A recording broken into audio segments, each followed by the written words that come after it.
Time now for Talking Tech, and let's start with AI. Artificial intelligence startup Inflection AI seeking to raise as much as $675 million. That, according to the Financial Times, citing sources. That's the company, Caro, founded by Mustafa Suleyman, one of DeepMind's founders, as well as LinkedIn creator Reid Hoffman. Speaking of which, Reid Hoffman has announced he'll step back from the OpenAI board and citing greater transparency because Greylock, his firm, is increasingly investing in companies using OpenAI's APIs. Hoffman says this could cause a conflict of interest. He's been a personal investor through his charities and on the board of OpenAI since 2015. And finally, don't miss this one. Gwyneth Paltrow, Kinship Ventures, raising $75 million for its debut fund, Axios reporting, without citing where it got the information. Axios says the firm is looking to invest in early-stage consumer goods and technology companies. Very on brand for one Gwyneth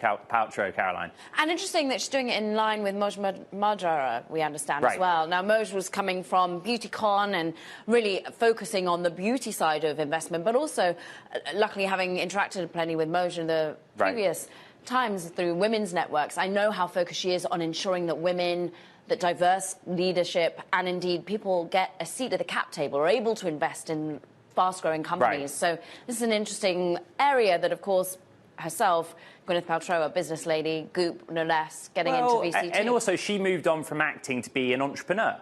And I think the idea is very much like, I've got some money to play with here to support entrepreneurs that I see myself. I'm, a venture capitalist finding like-minded people or similarly experienced people. Speaking of venture capital, I think we've got to go back to Reid Hoffman. This is really interesting. The basics are we are investing in all sorts of AI-related startups. Those AI-related startups are using GPT 3.5. I can't be on the board anymore. That is a big piece of industry news, given everything that's happened so far this year.